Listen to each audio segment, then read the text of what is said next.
Hi friends, welcome to Renuka Malathi Samayal. Today special ஓமம் பொடி தான். தீபாவளி ஸ்பெஷல். நாங்கள் ஓமம் பொடி செய்ய போகிறோம். வாங்க எப்படி செய்யறதுன்னு வீடியோக்குள்ளே போய் பார்க்கலாம். அதுக்கு நாங்கள் 1 கப் கடலை மாவு எடுத்துருக்கோம், 1/2 கப் அரிசி மாவு எடுத்துருக்கோம். வாங்க எப்படி பண்ணுறதுன்னு எங்கள் அத்தை சொல்லுவாங்க. வாங்கம்மா, கடலை மாவு 1 கப் எடுத்து வச்சுக்கிறேன். 1/2 கப்பு பச்சரிசி மாவுமா, வீட்டு மாவு.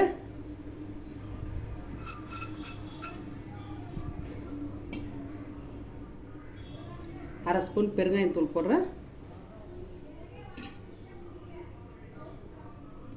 கொஞ்சம் மஞ்சள் பொடி போட்டுக்கலாம்.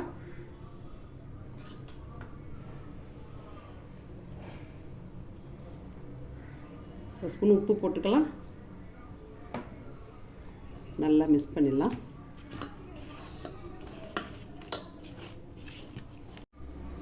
வாங்கம்மா, ஓமத்தை மிக்சியில் போட்டு பொடி பண்ணிட்டேன். இதில் தண்ணியில் கொட்டி ஊற வச்சுக்கிறோமா. இப்போ இதை வெடிகட்டிக்கலாம். இது அப்படியே போட்டோம்னா இந்த சந்துலலாம் அடிச்சுக்குமா. அதனால் ஊற வச்சு இந்த தண்ணி எலிக்கும் விடலாம். அப்போ நல்லா வாசனையாக இருக்கும். ஆமாம், நல்ல வாசனையாக இருக்கும். மிக்சியில் போட்டு ஒரு பொடி பண்ணி ஒரு ஓட்டு ஓட்டிட்டு வந்து பாருங்க, அப்படியே இருக்குது பாருங்க.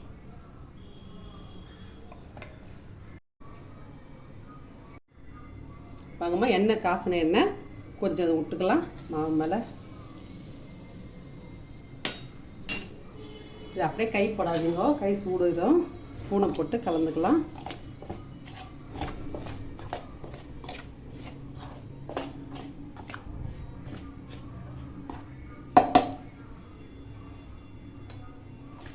இப்போ நல்லா ஆறிடுச்சுமா. இப்போ கை போட்டு பண்ணிக்கலாம். தண்ணி விட்டு பிசைஞ்சிக்கலாம். கொஞ்சம் கொஞ்சமாக ஊற்றி மாவு பிசைஞ்சிக்கலாம்.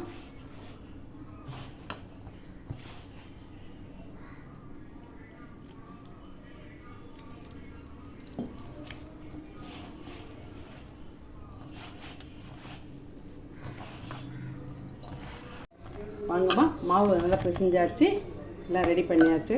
குழையில் போட்டுக்கலாம். எங்கள் அத்தை நல்லா பிசைஞ்சிட்டு அதை பிரிச்சும் வச்சுருக்காங்க. இப்போ நம்ம முறுக்கு குழாயில் இந்த மாவெல்லாம் போட்டுக்கலாம். நல்லா வாசனையாக இருக்குல்ல அத்தை? நல்ல ஓமம் இல்லைம்மா, ஓமம் பெருங்காயம் நல்ல வாசனையாக இருக்கும். இந்த சேவலையே காரம் போட்டும் செய்யலாம். கொஞ்சம் தனி மிளகா அப்படி போட்டு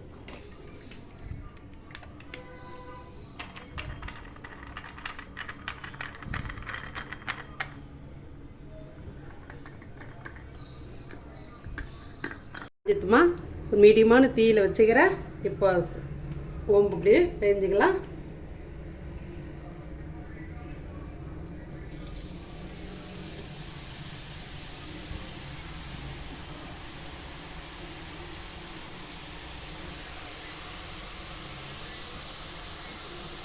வெந்துச்சு, அப்படியே எடுத்துடலாம்.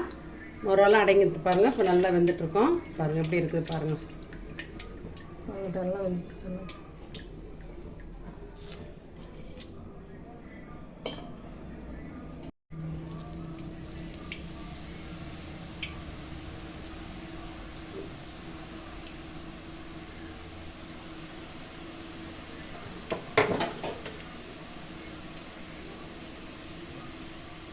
அவ்வளோதான், இந்த நுரை அடங்கிடுச்சுன்னு அப்படியே எடுத்துடலாம்.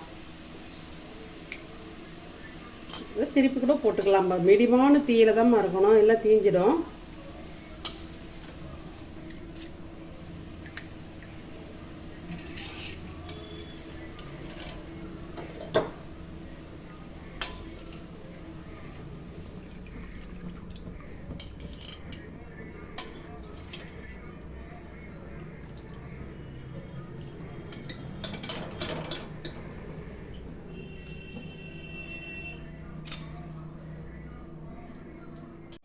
ஹாய் ஃப்ரெண்ட்ஸ், பாருங்கள் ஓம் பொடி சூப்பராக ரெடி பண்ணி வச்சுருக்கோம். எங்கள் அத்தை எல்லாம் லேயராக அடிக்கிட்டாங்க. எல்லா லேயர்ஸுமே சூப்பராக அடிக்கிருக்காங்க பாருங்கள், லைனும். அது மேலே கருவேப்பிலை போட்டுட்ருக்காங்க. கருவேப்பிலை எண்ணெயில் போட்டு பொரிச்சு எடுத்துட்டோம்மா. எல்லாம் ரெடி பண்ணியாச்சு. தீபாவளிக்கு இந்த மாதிரி பண்ணி சாப்பிட்டு பாருங்க. தீபாவளி கொண்டாடுங்கம்மா. ஹாய் ஃப்ரெண்ட்ஸ், பாருங்கள் ஃபைனலாக ஓமம் பொடி சூப்பராக ரெடி பண்ணிட்டாங்க எங்கள் அத்தை. இதேமாதிரி நீங்களும் வீட்டில் செஞ்சு ட்ரை பண்ணி பாருங்கள். இது எங்கள் அத்தை என்ன பண்ணுறாங்கன்னு பார்க்கலாம். வாங்கம்மா, நல்லா சூப்பராக வந்துக்குது. இதேமாரி நீங்களும் பண்ணி பாருங்கம்மா. 1 கப்பு கடல மாவு தான் போட்டேன், 1/2 கப்பு பச்சரிசி மாவு போட்டேன். எவ்வளோ வந்து பாருங்கம்மா, 1/2 கிலோவுக்கு மேலேயே வந்திருக்கும். இந்த பாருங்கம்மா எப்படி இது பாருங்க, அப்படியே உடைய பாருங்க. ஒரு டீ காஃபிக்கு சாப்பிட்டா அவ்வளோ சூப்பராக இருக்கும். கடையில் இருக்க மாரி இருக்கு. அதோட சூப்பர் டேஸ்ட்டாக வந்திருக்காங்க. இன்னும் ரொம்ப டேஸ்ட்டாக இருக்குது. ஏன்னா நம்ம பெருங்காயம் ஓமெல்லாம் ஊற வச்சு மிக்சியில் அரைச்சி இப்போ வெடிக்கட்டி ஊற்றிக்கிறோமா. சூப்பராக இது ஒரு கை வாயில் அள்ளி போட்டுக்கின்னு சாப்பிட்டு காஃபியோ டீயோ குடிச்சா சூப்பராக. நம்ம இனிமேல் ஓம் பொடிலாம் வந்து கடையில் வாங்கணும்னு அவசியம் இல்லை. நம்ம வீட்லேயே இதேமாதிரி செஞ்சு ட்ரை பண்ணி பார்க்கலாம். ஏன்னா வருது மழை காலம், அந்த மாதிரி ஸ்நாக்ஸ்லாம் பண்ணி பாருங்க, அவ்வளோ சூப்பராக இருக்கும், சாப்பிட்லாம். எங்கள் வீடியோவில் தொடர்ந்து நாங்கள் தீபாவளிக்கு ஸ்பெஷல் எல்லா ஸ்நாக்ஸும் பண்ணிகிட்ருக்கோம். இதேமாதிரி செஞ்சு ட்ரை பண்ணி பாருங்கள். மறக்காமல் எங்கள் சேனலை சப்ஸ்கிரைப் பண்ணுங்கள். எங்கள் வீடியோ ஸ்கிப் பண்ணாமல் இதேமாதிரி செஞ்சு ட்ரை பண்ணி பாருங்கள். லைக் பண்ணுங்கள், ஷேர் பண்ணுங்கள். அடுத்த வீடியோவில் பார்ப்போம்.